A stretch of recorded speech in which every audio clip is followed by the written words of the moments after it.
اس نشست کے اعتبار سے میرا الوداعی تحفہ ہے آپ کے لیے، اور وہ یہ کہ میری جو دینی، ملی، تاریخی، سیاسی، عمرانی جو سوچ ہے، جو فکر ہے میرا، جو 50 برس سے زائد عرصے کے مطالعے اور غور و فکر پر مبنی ہے، جس مطالعے میں میری آنکھیں بنیادی طور پر قرآن اور حدیث ہیں، لیکن یہ کہ دنیا کا مشاہدہ، کھول آنکھ، زمین دیکھ، فلک دیکھ، فضا دیکھ، دنیا میں کیا ہو رہا ہے، کیا کیا عوامل ہیں، ماضی کیا تھا، ہم کہاں کھڑے ہیں، اب کہاں جانا ہے، اس پر میری ایک سوچ ہے، میرا فکر ہے۔ پھر یہ کہ ہماری اخروی نجات کا دار و مدار کس چیز پر ہے۔ تاریخ کے بہاؤ کو نہ میں روک سکتا ہوں، نہ آپ روک سکتے ہیں، وہ تو ڈانگ بہتا رہے گا، اور اس کو فیصلہ کرنے والا صرف اللہ ہے۔ کسی فرد بشر کے اختیار میں نہیں ہے کہ وہ تاریخ کے بہاؤ کو موڑ دے۔ ہاں، محمد رسول اللہ نے موڑا تھا صلی اللہ علیہ وسلم، لیکن یہ ہے کہ ہم اس تاریخ کے بہاؤ میں تنکوں کی طرح بہتے چلے جائیں، یا یہ کہ ہمیں کچھ کرنا ہے۔ اس اعتبار سے میں اپنے فکر کا خلاصہ آج آپ کی خدمت میں پیش کروں گا، وہ میرا اس سلسلہ اجتماعات کے اعتبار سے الوداعی تحفہ ہوگا۔ اب میں آغاز کر رہا ہوں۔ پہلی بات، اس سبب میں 3 باتیں مجھے کہنی ہیں۔ سب سے پہلی بات یہ کہ زندگی کی سب سے بڑی حقیقت موت ہے۔ ہم بھلائے رکھتے ہیں، اپنے ذہن سے اسے دور رکھتے ہیں، لیکن واقعہ یہ ہے کہ زندگی کی سب سے بڑی حقیقت موت ہے۔ خدا کے منکر پیدا ہوئے ہیں، لیکن موت کا انکار کرنے والا تو کوئی پیدا نہیں ہوا۔ اس لیے میں نے آیت آپ کو سنائی، کل نفس ذائقۃ الموت،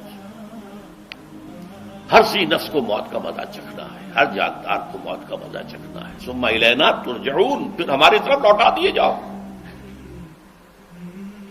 تو زندگی کی سب سے اہم حقیقت موت، اور موت کے بعد رجوع اللہ، آخرت، یہ سب سے بڑی حقیقت ہے۔ ایک حقیقت سب مانتے ہیں، سب جانتے ہیں، دوسری حقیقت کے اوپر پردہ پڑا ہوا۔ میں نے اس اعتبار سے نوٹ کیا، یہ الفاظ قرآن میں 3 مرتبہ ہے، کل نفس ذائقۃ الموت، ہر جاندار کو موت کا مزہ چکھنا ہے۔ انبیاء اس سے مستثنا نہیں رہے، رسول اس سے مستثنا نہیں رہے، اولیاء اللہ مستثنا نہیں رہے۔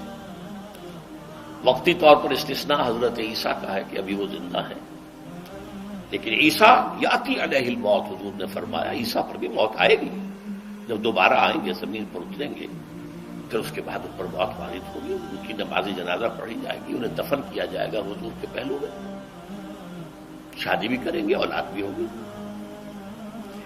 باقی تو یہ ہے کہ کل نفس ذائقۃ الموت، سب کو موت کا مزہ چکھنا ہے۔ عیسیٰ بھی بالآخر اس سے مستثنا نہیں رہیں گے، بلکہ قرآن میں ایک جگہ کہا گیا ہے أَفَإِن مِتَّ فَهُمُ الْخَالِدُونَ، کیا ہے نبی، اگر آپ کا انتقال ہو گیا تو یہ کیا ہمیشہ رہیں گے؟ کون ہے دنیا میں جو ہمیشہ رہے؟ انتقال تو ہونا، آپ کا بھی ہونا ہے۔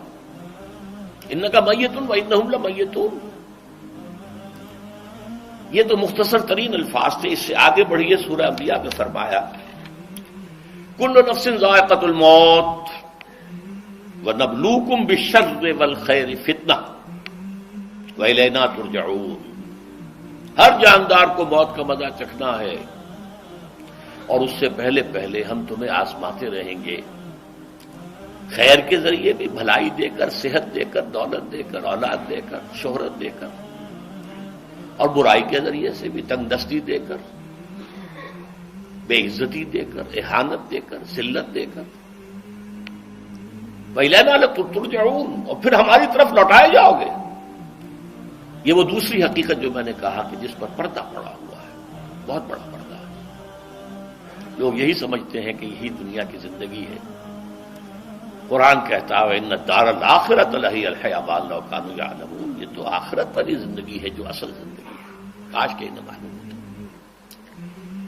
اس سے بھی زیادہ تفصیل سے یہ آل عمران میں آئی آیت، کل نفس ذائقۃ الموت وانما توفون اجورکم یوم القیامہ، ہر جاندار کو موت کا مزہ چکھنا ہے اور پھر تمہیں پورا پورا تمہارا اجر اور بدلہ دے دیا جائے گا قیامت کے دن۔ فمن زحزح عن النار وادخل الجنۃ فقد فاز، جو کوئی آگ سے بچا لیا گیا اور جنت میں داخل کر دیا گیا وہ تو کامیاب ہو گیا۔ اللہم ربنا اجعلنا منہم، اللہم ربنا اجعلنا منہم، اللہم ربنا اجعلنا منہم۔ وما الحیات الدنیا الا متاع الغرور، اور دنیا کی زندگی تو سوائے دھوکے کے سامان کے اور کچھ نہیں ہے۔ دھوکہ کس معنی میں؟ یہ تمہیں اصل زندگی سے غافل کر دیتی ہے۔ تم کہیں سفر پر جا رہے تھے، تمہارا کہیں گھر تھا، تمہیں واپس آنا تھا، تم راستے ہی میں کسی دلچسپی میں ایسے مگن ہوئے کہ گھر بار سب بھول گئے۔ یہ تو تمہارا عارضی سا سفر تھا، تم نے اسی کو اپنی منزل بنا لیا، اپنا ٹھکانہ بنا لیا، تو دھوکہ دیا اس نے تمہیں۔ ویسے دنیا کی زندگی دھوکہ نہیں ہے، بڑی حقیقت ہے، اس لیے کہ حضور نے فرمایا انما الدنیا مزرعۃ الآخرہ، یہ دنیا آخرت کی کھیتی ہے، یہاں بو گے تو وہاں کاٹو گے، یہاں کچھ کمائی کرو گے تو وہاں اس کا بدلہ ملے گا۔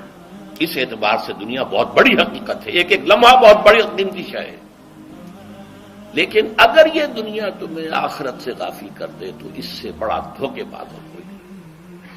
یہ اصل دجال ہے۔ میں نے تقریباً 60 برس کی عمر کو جب میں پہنچا تھا تو موت کا انتظار شروع کر دیا تھا۔ میرے قریبی احباب کو معلوم ہے، میں کہتا رہا، یہ بھی کہتا رہا کہ بھائی میں اپنے حصے کا کام کر چکا ہوں، جتنی صلاحیت اللہ نے دی تھی، جتنی بھی میرے اندر استعداد تھی، میں اس کو بھرپور طریقے پر استعمال کر چکا ہوں۔ دم واپسی برسرے راہ ہے عزیز و واللہ اللہ ہے، یہ میرا معاملہ رہا ہے 60 برس کی عمر سے۔ اس کے بعد اللہ نے مزید 14 برس دیے ہیں، یہ نافلۃ لک کے درجے میں کہتا ہوں، اس کا اللہ کا عطیہ خصوصی ہے، نفل ہے، ہمیشہ کہتا رہا ہوں۔ مسنون زندگی تو 61 برس ہے ہمارے حساب سے۔ علامہ اقبال کے بارے میں سنا ہے کہ رویا کرتے تھے کہیں میری عمر حضور کی عمر سے زیادہ نہ ہو جائے۔ وہ 6 مہینے کم ہی رہی ہے حضور کی عمر سے۔ جو حضور کی عمر تھی وہی حضرت ابو بکر کی، وہی حضرت عمر کی، وہی حضرت علی کی۔ ہاں، حضرت عثمان 82 برس کے ہوئے ماشاءاللہ۔ پھر یہاں کے مجددین میں سے وہی عمر حضرت شیخ احمد سرہندی کی، وہی شاہ ولی اللہ دہلوی کی۔ ہاں، شیخ عبدالحق محدث دہلوی رحمۃ اللہ علیہ 82 برس کے ہوئے۔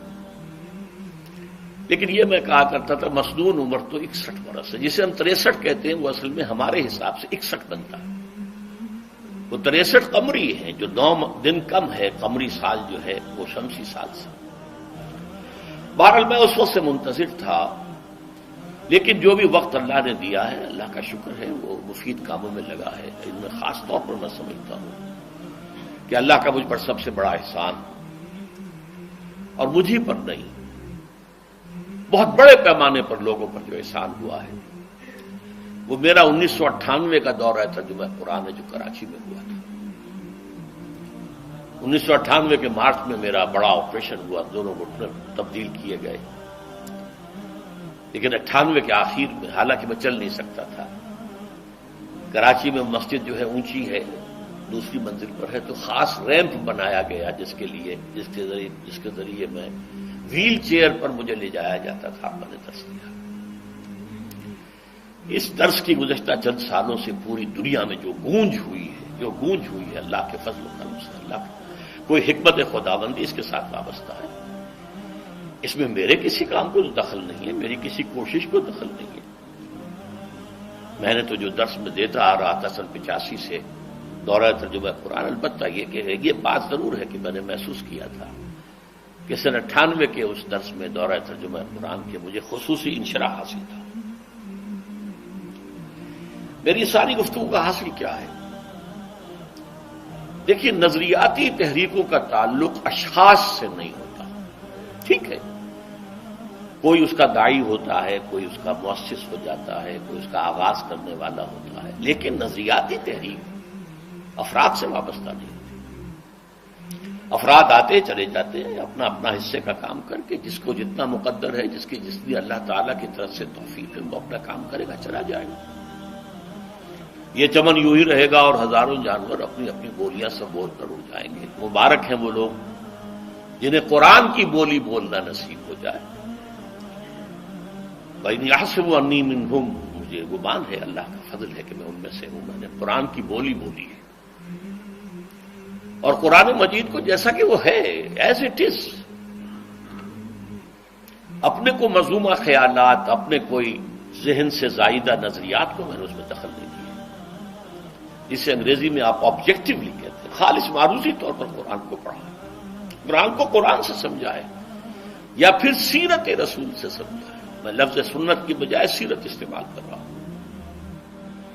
قرآن مجسم حضور تھے صلی اللہ علیہ وسلم، اور حضور کی سیرت اور حیات جو ہے وہ قرآن مجید کی اصل تفسیر ہے۔ یہ حقیقت بھی بہت کم لوگوں کے علم ہے۔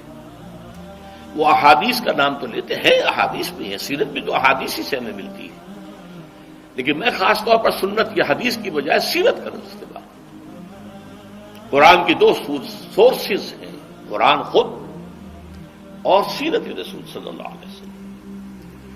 بہرحال انشاءاللہ العزیز یہ کام بڑھے گا، چلے گا، یہ میں ابھی بعد میں عرض کروں۔